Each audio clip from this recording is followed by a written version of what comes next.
Welcome back to Watching the Throne on the Late Night Chat Network.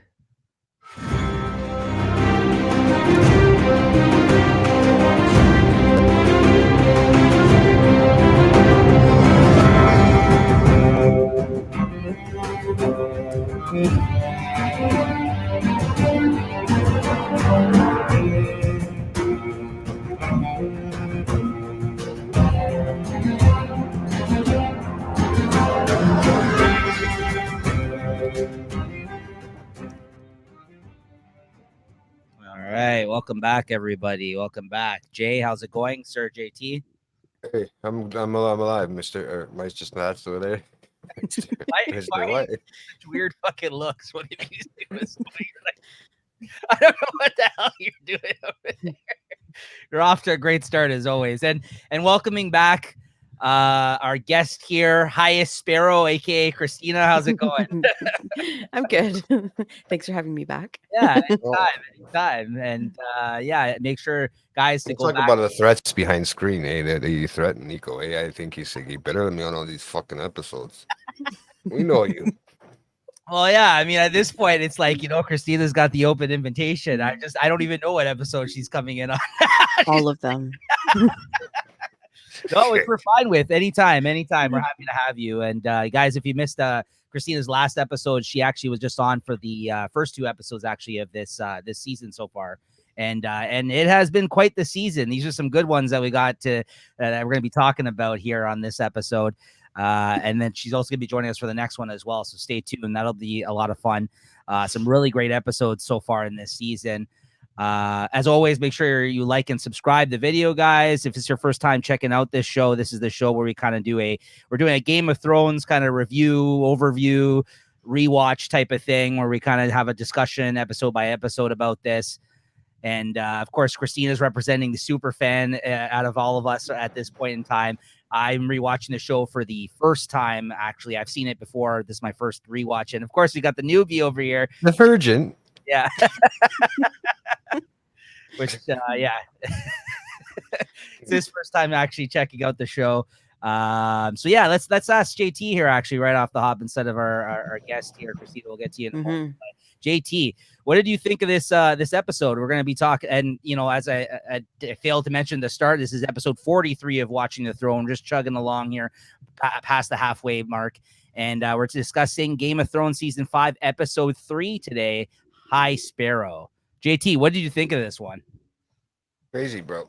It's been crazy. It's just taking you for a crazy road, and you get another fucking wedding. We got kind of like all kinds of shit happening now. Like, we got still the black and white house in there going on. What's going on in there? We'll see. We'll figure out what's going on in there. I don't want to jump because I might end up saying what's the next episode, but you know me because I've already watched 2, so I can't get too far ahead because if I get too far ahead, I'm just gonna screw you guys up myself. So, but no, this one was really good.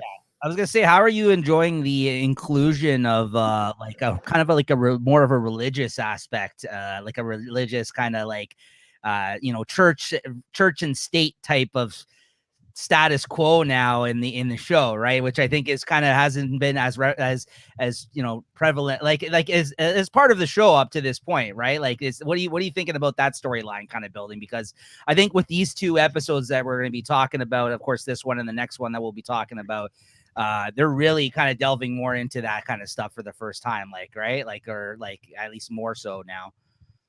They're kind of, it seems like they're kind of taking a twist. They're going down another route, right? Just to see where they can reach out to and see what kind of people they can grab onto, because this is a whole now you're getting into a whole different aspect of it when you get into more religious parts of that time, right? If that's what you want to call it and how it's described, but we'll see what happens, right? But I think it just starts pulling in more people, right? Just from everywhere, because you got to know something has had to calm the people and stuff back then, so they had to have some sort of form of control other than, let's say, a king, and like to watch out, you're gonna get your head cut off. They had to have had stuff they believe in other than dragons, right? Yeah, go ahead, Christy. I was gonna say, pass it over to you. What do you think about this one? No, I think this brings a more realistic element to the show.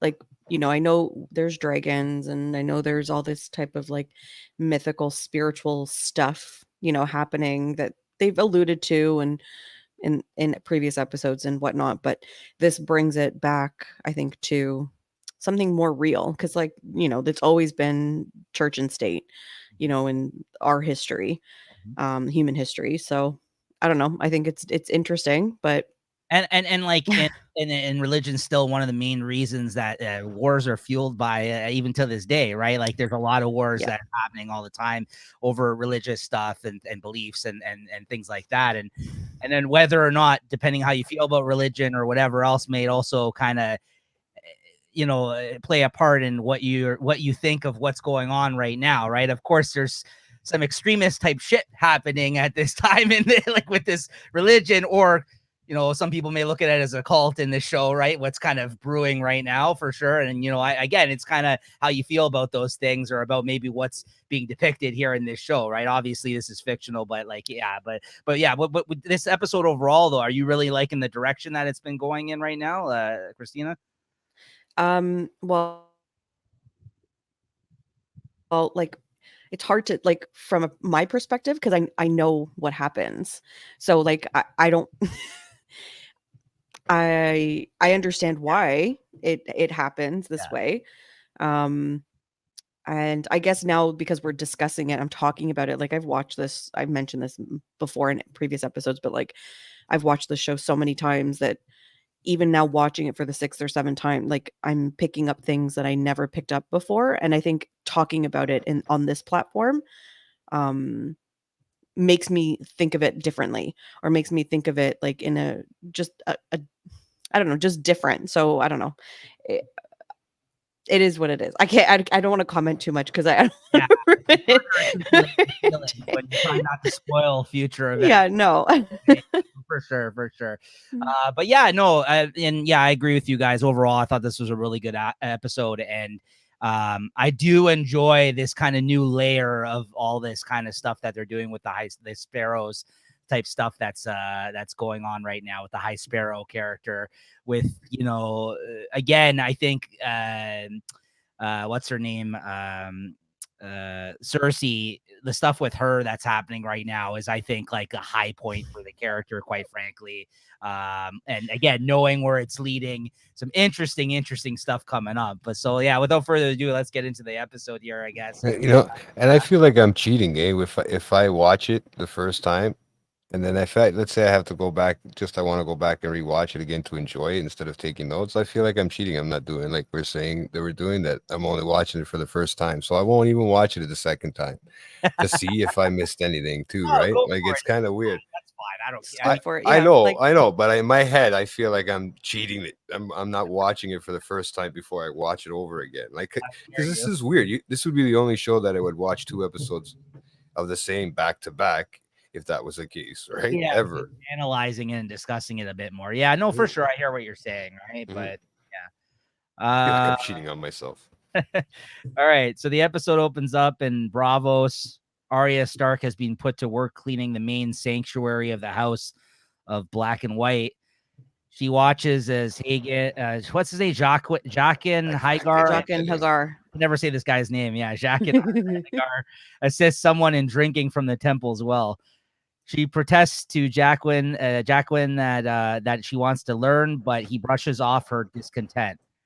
There's like a guy taken away here that appears dead in this scene too. We don't know what the hell's going on with that. Not much information has been given to us so far with this scenario, right? Some weird shit going on. Yeah. Any thoughts on this? She was even wondering where they're taking the guy.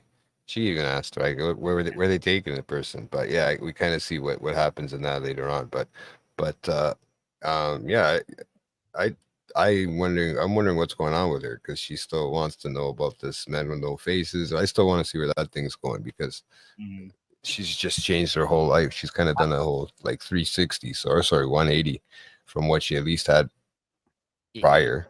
Have you liked where her story is? What her story has developed to up to this point in time? Like, are you enjoying? I feel like she's gonna be a friggin' monk. That's what I feel like. She's gonna end up being a monk in this place. I don't know what's going on. Like, is she gonna shave her head one day? She's gonna look like me. I don't know where it's going. Yeah, and I'd like to know if she's gonna look like Jahagar or whatever the heck his name is.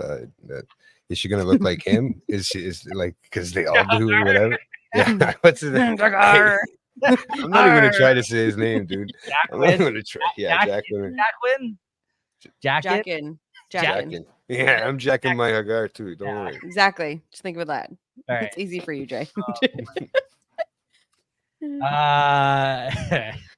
Next up, we got Cersei passes a large crowd on her way to the Great Sept of Baelor. She is increasingly annoyed as people cheer on Marjorie, completely ignoring her. Tommen Baratheon and Marjorie Tyrell are wed. Didn't really, this happened pretty quick. This was like- I mean, it's yeah. Much to the dismay of Cersei. That night, they consummate their marriage. They are very just as like next thing it was bang. He was banging. Like dude, it went from it went from Arya talking So, to wedding. Yeah, I was gonna ask. Some time has passed, I feel like, and with this scene, right? Like, it says any like, do you feel like some time had passed prior to this happening in this episode, and maybe they just really didn't? Well, Arya said, I mean, how she's been sweeping for weeks or so, she days or whatever, at least. But Right. I mean, you don't just get married. I don't know you get married that quickly. They jumped that whole scene. It's like they had so much other shit to put into it. But it was prearranged. Yeah. It was prearranged because it was like, like Tommen is now the king and Marjorie was betrothed to Joff. I mean, they got married, but I think it's just tradition that I think it must be like after like, I don't know, I'm just making this up, like 40 days or something of mourning, you're able to like move on. But by that point, it's like you already know she's gonna marry the king. So it's just like whatever. It is what it is. It doesn't need to be planned. It doesn't need to be whatever. They just need to happen. Yeah, they just need it to happen. But yeah, I do appreciate that it happened and like the whole season for it to happen, let's say, right? Yeah, like it's so not necessary. Headed, yeah. So they're wed, much to the dismay of Cersei. And that night they consummate their marriage, very happy, and discuss their future during their pillow talk together. Tommen, you sound like a little kid. Talk. He's like a little kid. I wish I could do this forever, all day long. Don't we all? He's a teenager, this kid, of course. Tommen thinks that his mother is unhappy in King's Landing. Seeing an opportunity, Marjorie manipulates him into thinking that as long as Cersei stays in King's Landing, she will continue to treat him like a child, watching over him. A good line, a good quote that I had from this scene here is when he's talking about, like, how I guess it the whole aspect about his brother having been killed and then him now being married to her. And he just says, he's like, that's the thing, where she was just like, yeah, I know you shouldn't feel guilty. And he's like, that's the thing. I don't feel guilty, which I thought was kind of really kind of telling maybe about like where his head's at, because he's like, yeah, I'm thinking I should feel weird about this, but I don't, right? He like just had sex, Nico. Huh?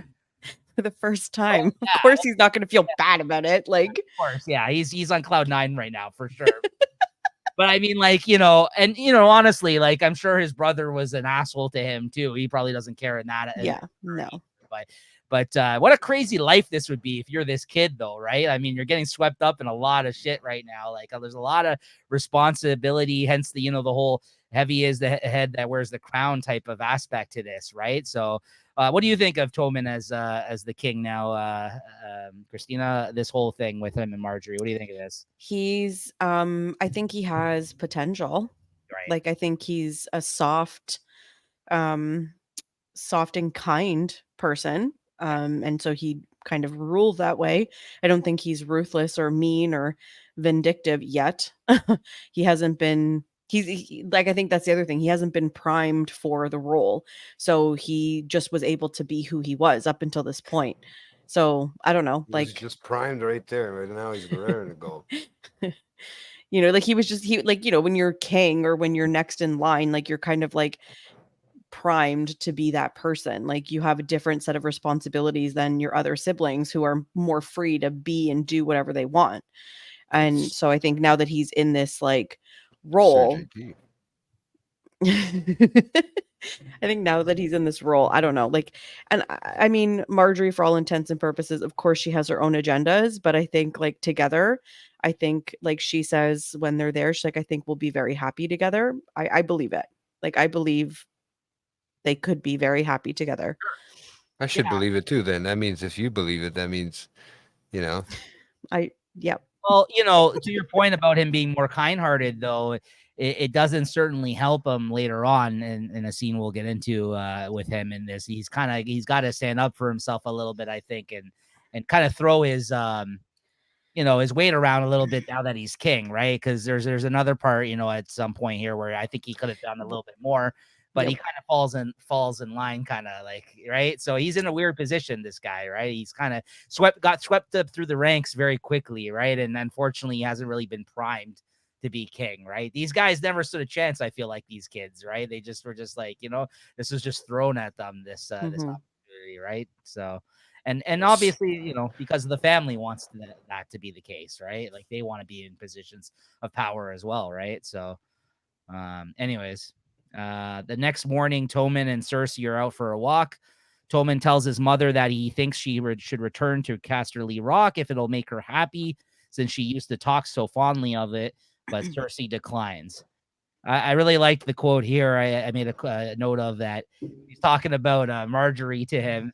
And she's like, "Oh, she's always smiling. Do you think she is intelligent? I can't quite tell." The shots that are thrown by her about Marjorie, and then vice versa, like for Marjorie to her in this next scene, are excellent. There's some great shots being thrown around between these two. They're really good. But in like the most classic in-law, banter. Yeah, it's great. It's great stuff going on here.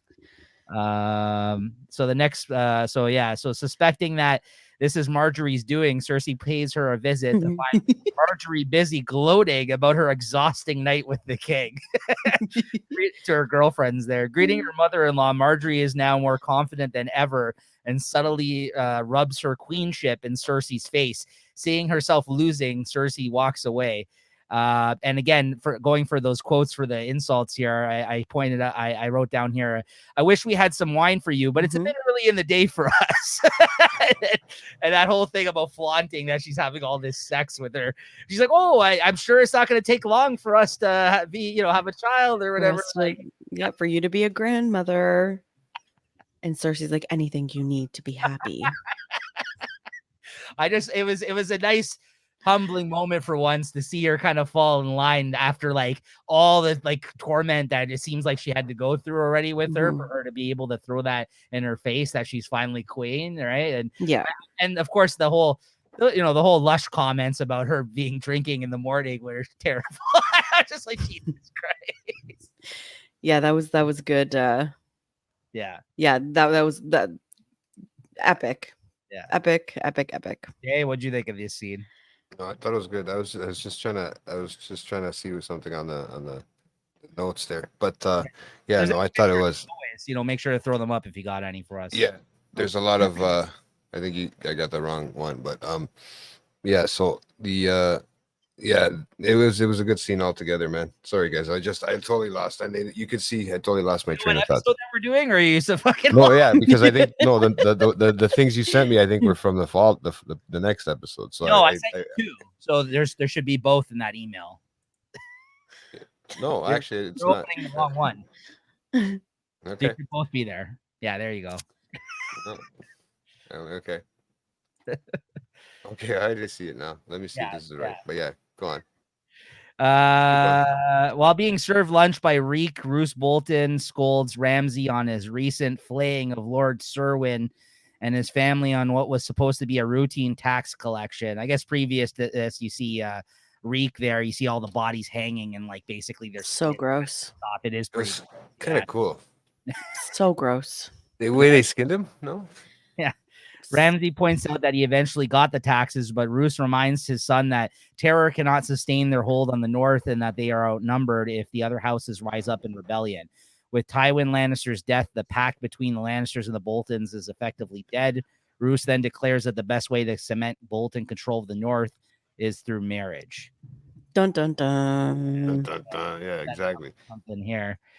Sansa Stark is horrified to see Moat Cailin. Baelish could be returning her to Winterfell straight into the arms of the Boltons. Recalling their earlier discussion of a marriage proposal, she realizes that the proposal is not for him, but for her, and furiously declares that she would rather die than marry Roose Bolton.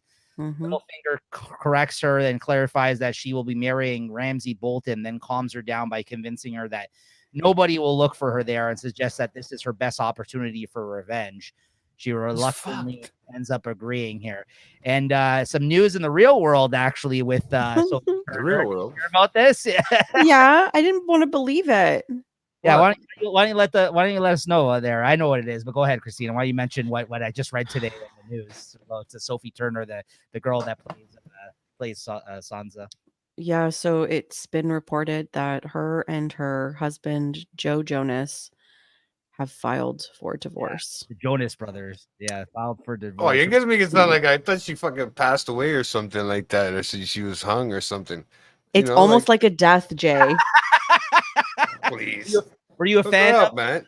of these two being together? Yeah, I think they're so fun. Like, I don't know. Like, I think, I don't know. They just had this like I didn't even fun know. energy, but and then now there's reports coming out that like he filed for divorce and their marriage is a irrevocably Atrocity. like broken. So it was just like, girl, what did you do? The rumor, the thing I read in the headline too is like, you know how they always like sources say this is what's going on. They're like, he likes to stay at home and she likes to party. Well, yeah, like she was 23 when he married her and he was 30. Like, I was like, so like, He's sleeping with Baelish right now. He's sleeping with Baelish. That's she's it. not Man. like eating on him. I don't see why that can be. I don't know, but she must have done something. I don't know. I don't want to speculate. Somebody wasn't good in just bed.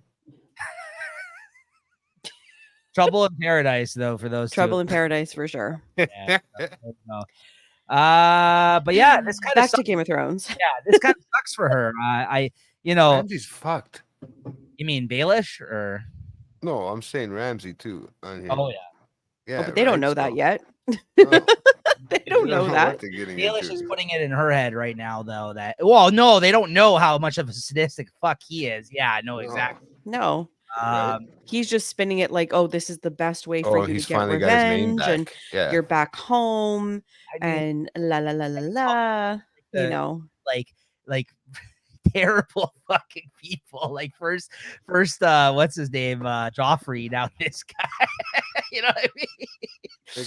This is pretty crazy. Yeah. And I don't know, Baelish is getting pretty close now with her. I don't know what the hell's going on here. It's one of those things where you really don't know who's playing who at this point. Like he seems like Baelish is like pushing her into these situations, but then she's like, no, yeah, he's I like, can handle this. You know what I mean? Like it seems like she's kind of going with it, but I don't know. Like, well, I think he gave her a really convincing speech about like, stop running, take matters into your own hand, avenge your family. You know, Run like your own brothel. Sorry. yeah, like the world is like what you make of it, kind of thing. So he's like the creepy supportive uncle who, like I like who's, it. I like who's it. Yeah. trying to like lead her down like, the path of good and righteousness, but there's always an ulterior motive, and It's creepy. Yeah, it's so definitely creepy. It's creepy if that's her uncle. Sorry. It's Well, not it- really like he's a creepy. family friend, but like, like he's giving off like creepy also- uncle vibes. But yeah, that's what I mean. Also, like it's like as Game of Thrones tends to do, we're like, we're being like playing a part while viewing this shit go down. You know what I mean? It's just like they're taking us on this weird ride of like watching this guy like We're just kinda, saying like, popcorn. So I don't know. It's like Watch you're this guy like, be a creep. get away from this guy, right? But anyways, the people that do care from afar, Brienne and Podrick, who are witnessing this conversation going on, they're witnessing Peter and Sansa approach Kaelin, realizing that following them through the castle will be futile. She decides to bypass Mo Kaelin by going around. Although Podrick is worried about losing sight of them, Brienne tells him that they don't need to follow them so closely because she knows where they exactly where they're going. Thank God for her. Like at least someone's looking out for her, even from like afar as she is right now with this whole situation. Because she's the best. Because at least someone has her best interests at heart, despite everything that's going on. Right? I mean, like I said, like Baelish for what the way he's able to mask all these decisions that they've been making so far have been in for her protection, right? But also he also has his ulterior motives along the way as well, right? As we're kind of all pieced together, right? So of course, yeah, he's smart, this guy. So he's smart. Yeah, no, he is, man. He's fucking creepy, but he's evil. Making camp, Brienne learns how Podrick became Tyrion's squire in this next scene. Podrick praises Brienne and tells her he is quite proud to be her squire, despite her behavior towards him. She apologizes for her rude behavior towards Podrick and offers to teach him how to wield a sword and ride a horse properly. Podrick then questions Brienne about her past with Renly. She reveals that as a young girl, her father held a ball and invited dozens of young lords in order to find a good match for her. She was captivated by all the attention she was getting, but her happiness turned to embarrassment when she realized they were all just toying with her. She could run away. Before she could run away, Renly took Brienne into his arms and told her that those nasty little shits aren't worth crying over and danced with her.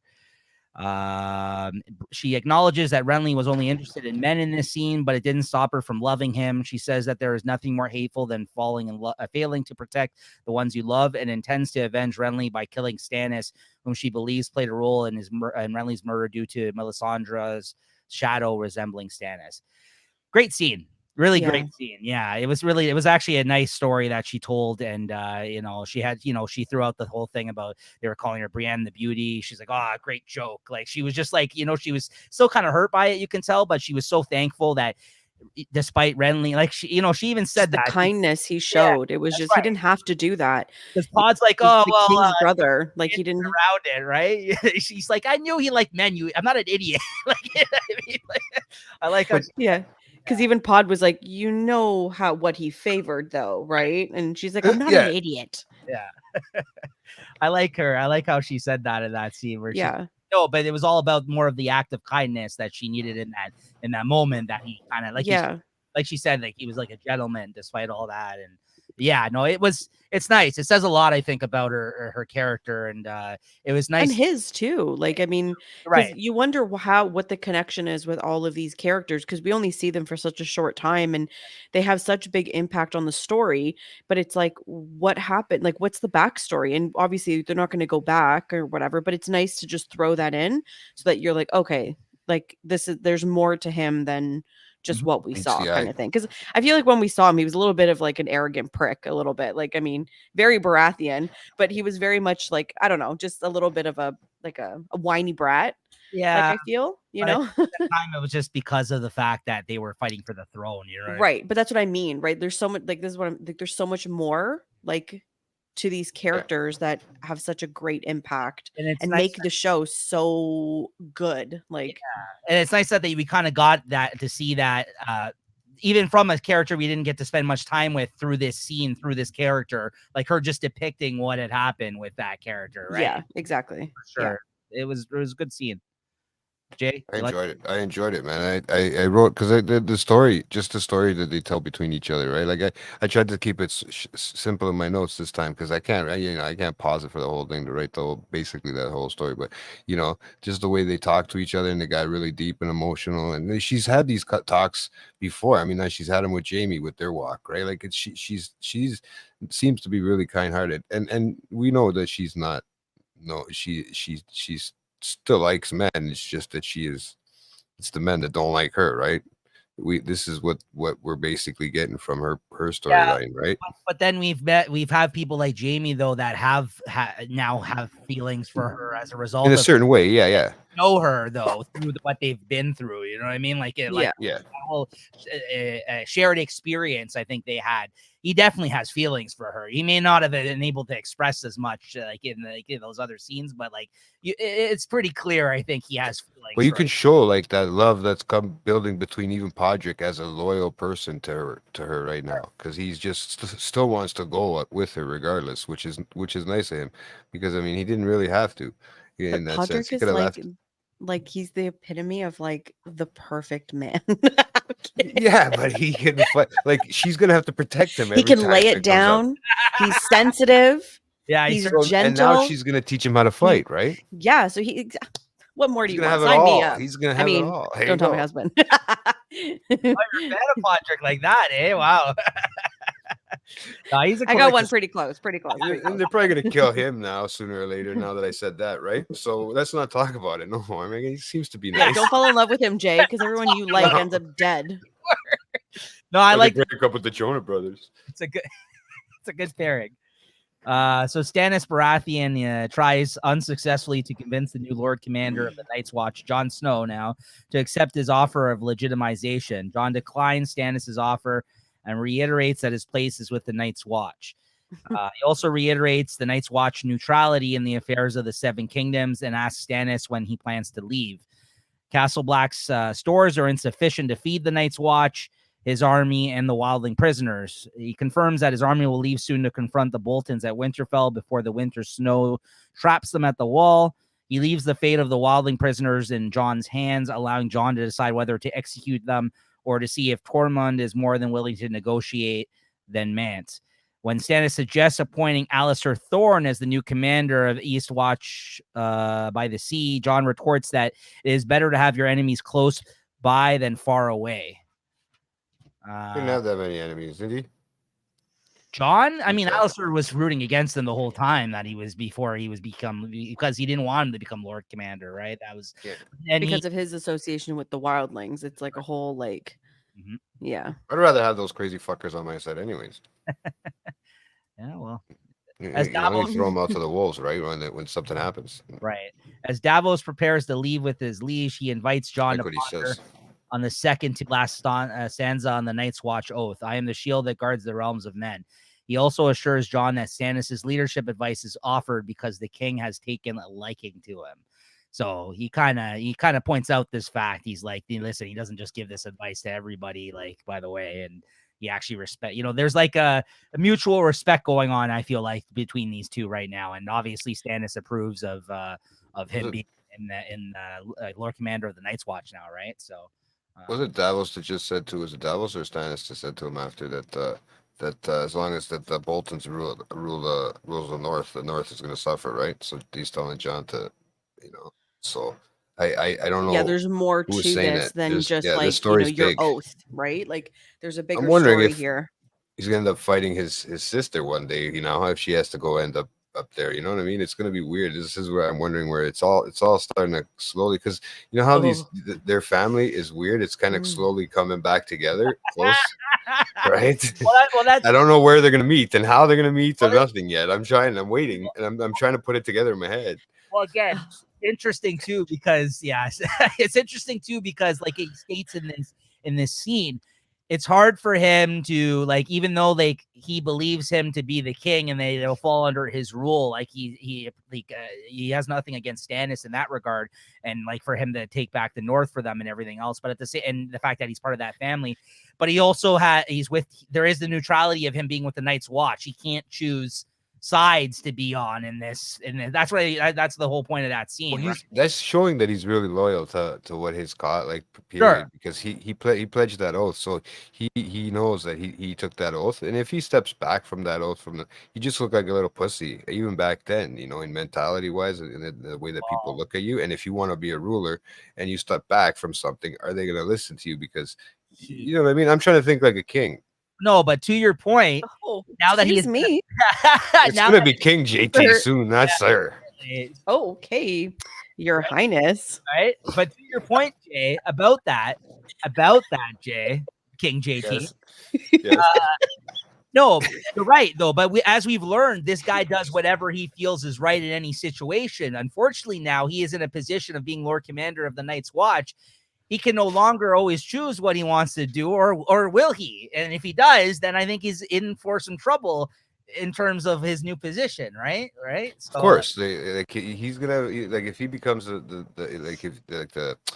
head of the Night's Watch, and he decides to leave. That's what I'm saying. Like, and head for the North. Are they gonna follow him? No, because they're all there. That's their job. So we'll see where that goes. I know I can't get a good conversation completely out of everybody because it's gonna slowly give things away. I can't wait it's like squirming right now. She can't tell you. I know. We just need to move on. Just move on, please, please. Right. I'm just gonna. But they're good questions. It's a good question, right? Absolutely. The way I wrote it down. Oh, perfect. Later on, Arya is accosted in her room by the waif, I guess is this person's name, who repeatedly asks her who she is, hitting her when she gives the expected response of no one. Jaqen eventually arrives. Max, bro. To know what is going on, as the waif has overstepped her bounds. He does, however, point out that Arya cannot be no one, as she is wearing Arya Stark's clothes and is in possession of silver stolen by Arya Stark and was about to attack the waif using Arya Stark's sword. Realizing his point, Arya binds her old clothing to a rock and tosses it into the lagoon along with the stolen silver. She cannot bring herself to discard Needle so easily and instead hides it within a seawall nearby. Back at the house, Jaqen allows Arya to progress to an inner chamber where she is to assist the waif in stripping and washing corpses. The waif is Now we silent know that guy was dead, I think. when Arya asks what happens to the bodies after they are cleaned. Any theories on this, Jay? What's going on here? I don't know, bro. I mean, if I could probably, you know what, it wouldn't be too outrageous if I said they started to have sex with the bodies because that, you know, it's kind of weird this whole time. No, I know, but at least this didn't get. But I'm pretty sure they're gonna probably like light them on fire or something and give them to the, you know, or they're gonna do That's something their like that theory about ritual. What's going on? They're lighting the bodies Dead on They're having bodies. sex with them first. Don't forget. No, that's not okay. Okay, let's just leave that behind and then one comment. But you know, but yeah, I think they're probably gonna light them on fire. I don't know, do like some ritual thing or something along So what do you those think lines. it serves as? Is this like a funeral home? Like, what do you like? You know what I mean? Like, I still don't know what it is. I don't know if it's a training thing for like some sort of uh, um, like everybody has. They all have their own little Sure. setups, you know, where they get trained and their loyalty to whatever realm it is, whatever the people that black away, and that I don't even know. Could be it could be a funeral home for what the fuck we know so Yeah. far, right? That's all we've seen is them, you know, sweep floors and wipe and clean dead bodies. Can I make a Go ahead. comment? Go ahead. Yeah, of course, first. Did you guys realize that in this scene when Arya changes her clothes finally, it's the first time since season 1 she has a new outfit on. Oh wow. Yeah, I guess that's true, right? Yeah. She's Wow. worn the same outfit. And I think it's even the same costume. I think even Maisie Williams, like the actress, said that she was so excited to get rid of that costume because that's the only one that she wore for Right. like 4.5 seasons. Every day you come into work and yeah, bang, you have to put that That's fucking it. That's the only costume that she wore, like for 5 seasons. Now she's got like a darker kind of. It's like a dress or like one of those like Similar- scullery maid like Yeah, outfits. maid's dresses looks like. Yeah. I Yeah. think I have a picture of it probably. Go ahead. So yeah, but anyways, yeah, so I didn't little realize that. No, tidbit. good point. Yeah. Mhm. Yeah. If you have any of your fun facts there, throw them out there. I know sometimes you got. I don't got many, but that's one of them. I have another one coming up. So at Winterfell, the Boltons and their households greet Sansa and Littlefinger. Oh, there she is. Nice. Yeah, there it is. Yeah, it's just Nice. similar. Nice. Nice. Looks like a maid. It wasn't a nice like that. All right, calm down. Nice. Show me those That was ankles. That was a Baelish. Yeah, that was like a Baelish fucking nice. Sansa. All right. Arya. Arya. At Winterfell, the Boltons and their households greet Sansa and Littlefinger. After a tense moment, Sansa graciously accepts Roos's welcome, and from afar, Ramsay's secret lover Miranda observes with jealousy and anger. That's the one that she was that was cock teasing Reek there, Jay, previously, or if you recall, that woman who's kind of Yeah, I figured because she gave that weird look. you know, back when he had a cock. Yeah, Sansa- back when he had a cock, apparently. R.I.P. Theon's pickle. Now, I may have mixed up where this was. Is this when Sansa is shown to her old room in this scene? Yes. Okay. And to her surprise, the servant attending her welcomes her back and quietly assures her that the North remembers in this, which is very interesting. Was it her room? Oh, yeah, I think, yes, it is her. Sorry, yes, I don't want to skip ahead, but yeah, it is her room. And while Reek hides his face from her, but seems to have difficulty forcing himself not to call out to her. So there's a weird thing going on between these two, right? Well, at least with Reek and her, right? Well, he was Theon before, right? Yeah, but he also like he's the reason why the Starks lost Winterfell. So he has a lot of shame and a lot of guilt and you'll this isn't a secret. Yeah. Like it'll come to pass, but like For sure. And you know, well, he's estrogen trying to now 'cause avoid He doesn't have a penis. talking to Because trying to avoid talking to her because he doesn't want to face the truth. Yeah. Like right, because she walks by and he's kind of like cleaning the floor and trying not to look up. Yeah, you know, he's doing his thing, right? You know, but You again, have this specific voice for Game of Thrones. I know, like cleaning this floor, and you do this is specific voice specifically for this show. It's great, guys. like it. Oh yeah, I do. I really do. Later at the later at the See mess hall, his signature is yes, it's your signature. can I Sorry, do dude. this? I gotta get through this. Is that all right with you? Later at the mess hall, John asks, go ahead.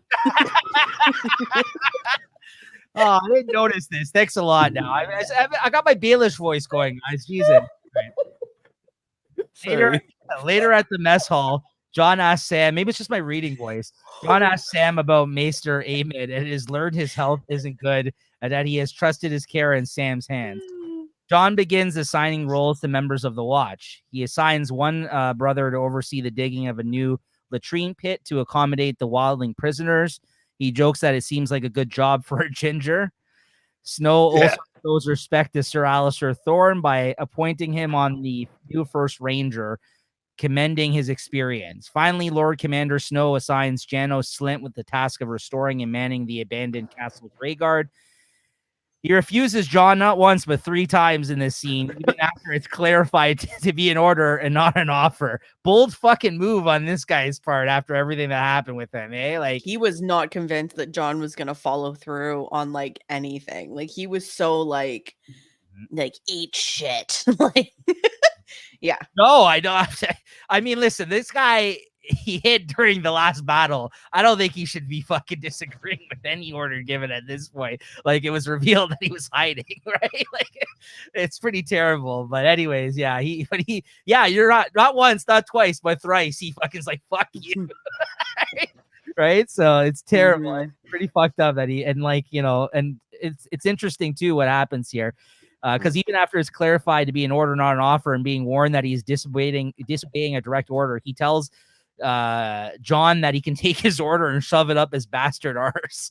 Having been publicly disobeyed and insulted by him, the Lord Commander orders Janos taken outside and calls for Ollie to fetch him his sword. Sir Alistair briefly hesitates, but then moves out of the way to let Dolores, Ed, and others grab Slint, who angrily protests that he has important friends at court and dismisses the matter as a scare tactic. He really thought that Sir Alistair Thorne was going to help him out in that scene. And for a second, you think he is, and then he's like, nah, I can't be doing that. He moves aside, but he's like taken, right? Like, he forced his hand, man. He needs to. He needs to fucking claim authority. He's Lord Commander now, right? He can't fuck around. I couldn't believe he did it. Like, I didn't think he was actually going to pull it off.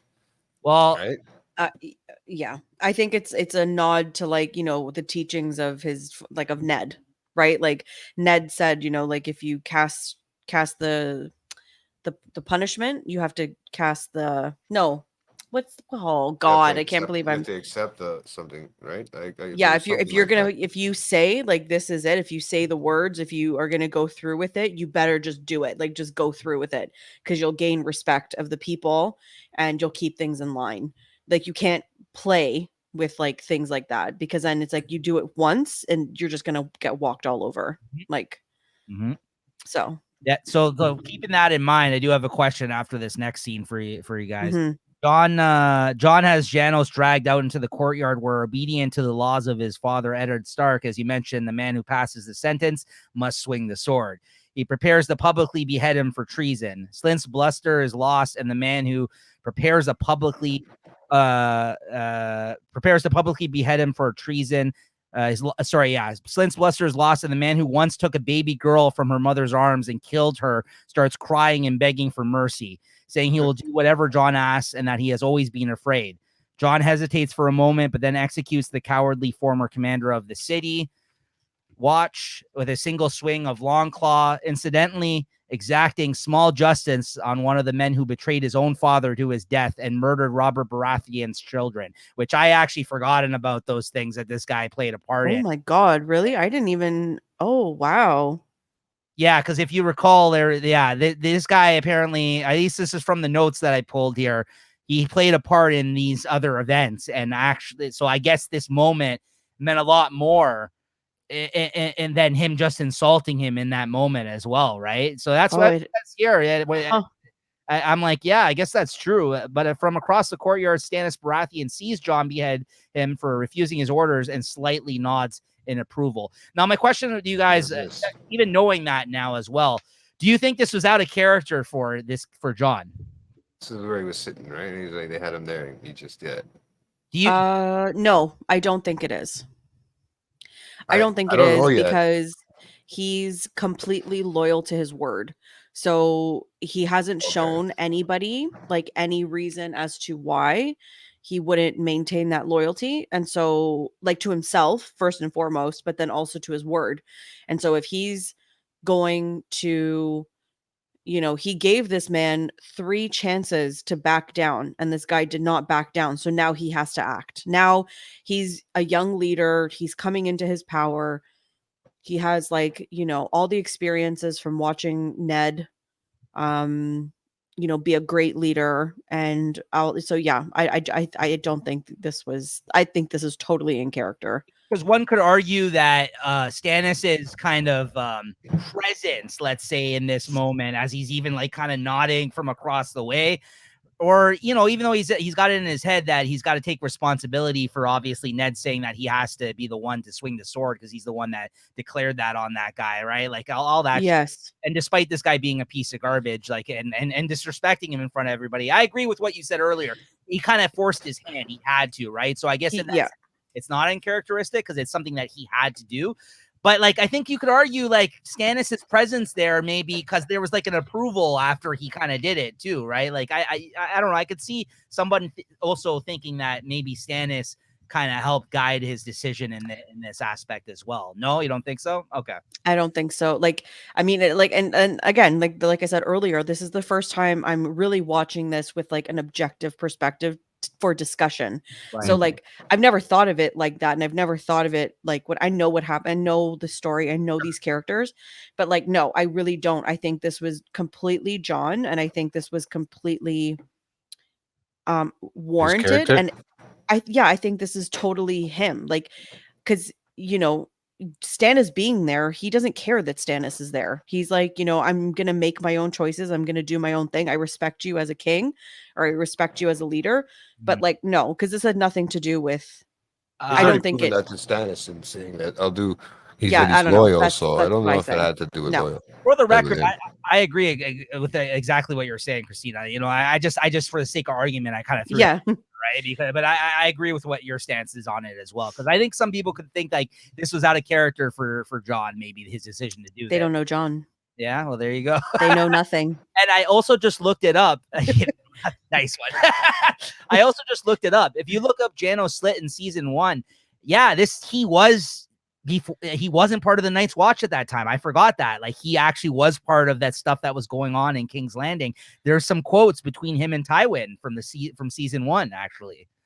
Tywin, but Tywin wasn't in season 1. So that's not from season 1, but it says, sorry, in season 1, there is some quotes from him with Tywin, but that's from another season. It says here, though, in season 1, he reports to the small council in a scene about the disruptions to the city caused by the tournament to celebrate Ned Stark's appointment. Lord Renly Baratheon suggests dismissing Janos in favor of someone more competent, but he angrily replies he doesn't have enough resources. Eddard offers him 20 of his household it's that scene, and commands Littlefinger to find gold to pay for an expansion of the city watch by another 50 men. So he was directly involved. I forgot about him in that setting all the way. Totally like right over my head.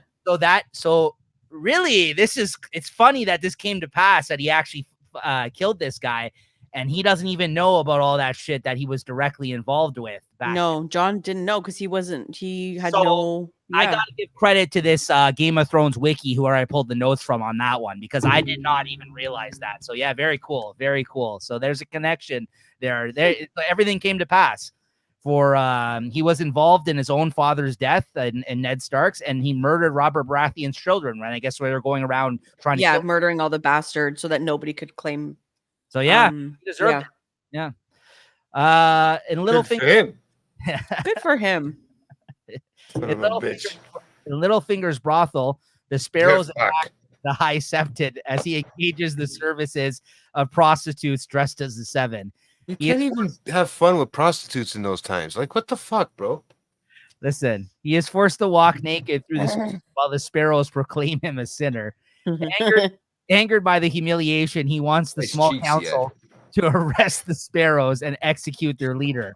The High Sparrow, to execute the leader of the High Sparrow. Although unsympathetic, Cersei decides to meet with the High Sparrow, who turns out to be a humble man serving food to the poor barefoot. The High Sparrow makes no efforts to hide the actions of the other sparrows. Cersei tells him that he will not be arrested or executed, and that the High Septon has been imprisoned instead, which surprises the High Sparrow. Returning to the Red Keep, Cersei has Qyburn send a message to Peter Baelish. As he writes behind him, the body of the mountain begins shaking under the sheet, but Qyburn shushes him calmly. What the fuck is going on there? Yeah. they're really Frankenstein next, bro. Yeah, pretty much. Yeah. What the fuck is going on with this show? That's shit going on right there. No, he becomes my favorite character. Oh, really? The new and improved mountain or Qyburn? Keep watching and you'll find out. Yeah. Elsewhere in the God. Elsewhere in the castle, Baelish subtly warns Ramsay against inflicting any harm on Sansa and discusses the situation with Bruce, who is suspicious of Littlefinger's motives in betraying the Lannisters. Baelish points out that Tywin is dead, Jaime is one-handed and politically useless, and that Cersei is about to be forced into the background by Marjorie, who is quite fond of Sansa. Bolton nevertheless demands to read any messages Littlefinger might send off back to the capital. Some interesting things brewing here. This whole Bolton, Baelish kind of. I love how Ramsay's like, I will never hurt her. I will never touch a hair on her head. It's like, please. You're gonna cut your penis. He's gonna touch the penis to her.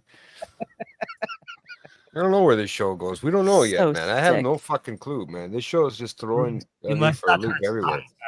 Yeah.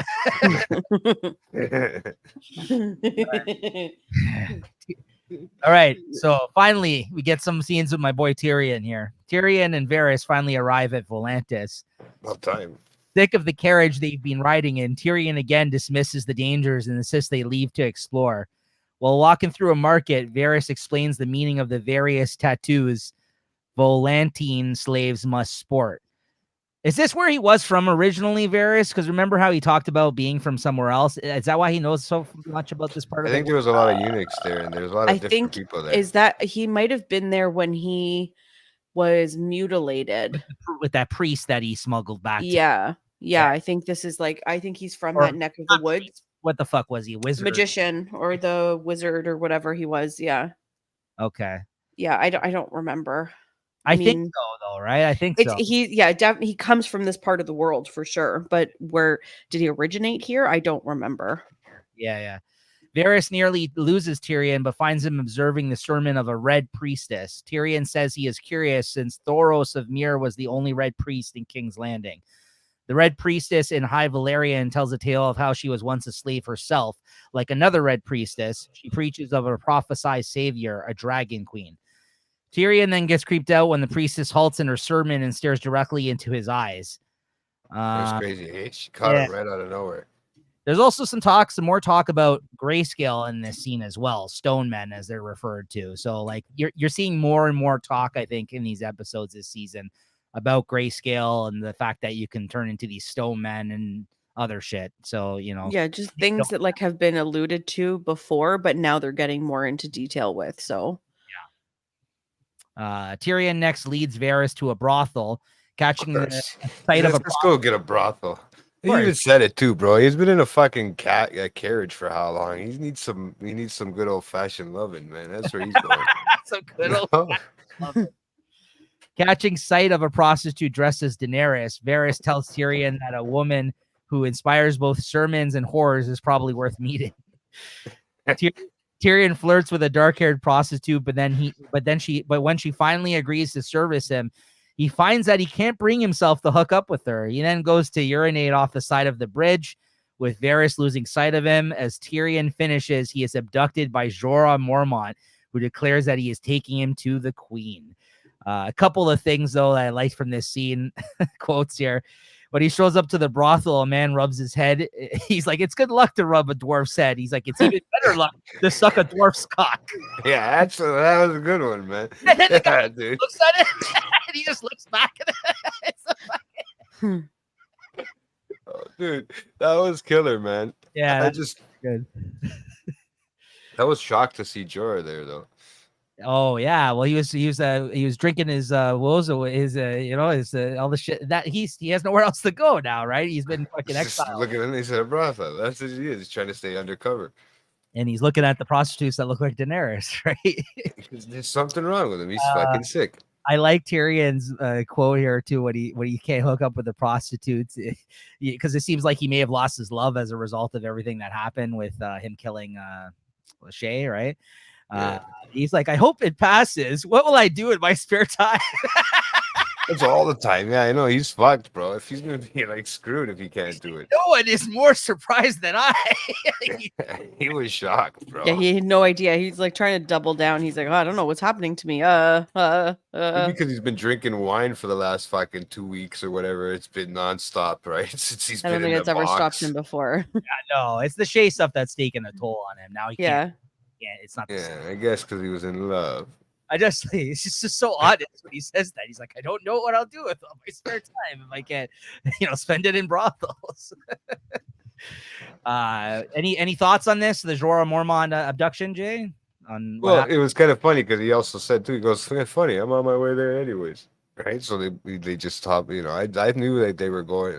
I kind of had a feeling he was going to take it, but I'm still trying to figure out why. I can't remember 100% why. Right, which we'll get into in the next episode. It's kind of a little bit more, right? But but I just wrote, I wrote, oh my gosh, he's taking him to the queen. What the fuck? All these episodes leave you with like, what the fuck at the end, and it makes you want to go on and watch more. But I told you I can't watch more than 2 in a row, otherwise I'm going to start talking about ones 10 episodes ahead, right? Because I know I can crush this right now because there's nothing to watch. It's been hard this season for sure. I think that's these are watch ahead. Yeah, especially these 2 episodes. I was really jazzed up. Or whatever. What's the voice that I use, guys? Really jazzed up about that one. I was really banished up there. Oh my god! But yeah, no, I'm really excited to get into the next one too. But any final thoughts on this episode? We actually made really good time on this one. I'm surprised there was a lot that went on in this one, but some good stuff to work off of. I think moving into the next episode, which I guess is probably my favorite out of the 2 that we'll be discussing here that we ended up watching recently. But Christina, any last thoughts? Hi, Sparrow over here. Any fun facts? I thought you had another fun fact at some point. I think it's for the next one. Sorry. Oh, okay, interesting. Okay, well, look for a little teaser there. Okay. We all hope that the Jonas brother and Turner figure things out. Dude, I didn't even know that was what's gonna happen. I didn't even know that they were together. So they have kids apparently too. They have kids. It's 2 girls. Yeah. Yes. I guess have they been together long? I guess they got married in 2019. Okay. So they've been married for 4 years, and they have 2 girls. And I don't know what the heck happened, but no bueno. Yeah, it sucks to hear, but I guess it's not. I guess her last name isn't Jonas anymore. No, it was Turner. She always kept her. She kept her name. I see Sophie Belinda Jonas in this right here underneath. If you go to her IMDb thing. Oh wow! He still uses his name, so I don't know, man. Yeah, copyright stuff. He's gonna have to take her name off. Damn it! No, I guess it's because of the kids too, right? So sometimes that happens. But where the hell did Brenda came from? And Turner, it should be at least maybe Turner her middle name. Jay, any final thoughts on this episode? It was good, man. No, I'm waiting to see where it goes. Like I said, I could kill the next fucking 2 seasons probably right now, just to get through it because there's nothing to fucking watch. But right, so yeah. Well, I'm ready to see how much. I'm getting tired of less and less clothing. I mean, we're seeing now the Unsullied, and they're taking off clothes. I want the rich people to start taking off their clothes, man. That's what I pay to watch, man. The fuck. But no, Marjorie, not even Marjorie, man. That was her first sex scene. Come on. Comment. No, there's not enough naked chicks in the show anymore. Well, there you have it. Not anymore. Yeah, I'm kind of like I'm sure you'll now see. That Tyrion can't go to the Tyrion can't go to the fucking brothels anymore because he can't get it up. Apparently, we're not gonna see anything. They're killing people in the brothels. I'm seeing a naked man's ass. Oh man, did you see that those little butt cheeks running down? He has the such thing little there? cheeks. Yeah, they're like this small, man. I know. I was like, what the fuck was that? Nudity. It's just you weren't really down for the nudity. It's okay, but it was there. It was Yeah, there was nudity. It just wasn't the right type. wasn't the one you're looking for. It's all right. Yeah. There's a juicy scene in the next episode, though. I'll tell you that. I think you know which one I'm talking about. So we'll get speaking of the next one. That'll be episode 4 of season 5. It's called Sons of the Harpy, guys. Christina will be joining us once again on that episode, so stay tuned. And Christina, thank you for joining us as always. Always a fun discussion. You're welcome. I love being here. Yeah. Always Love good the show. I mean, I love being here. I love this show. You're like, I love this show, not this show, but the show that we're talking about. I love both. I love both. Right, good. Happy to be here. Happy to be here, Bob. All right. All right, guys. So we'll leave it there. Thanks again, and make sure to like and subscribe as always. And we'll see you on the next episode. Sons of the Harpy. Later.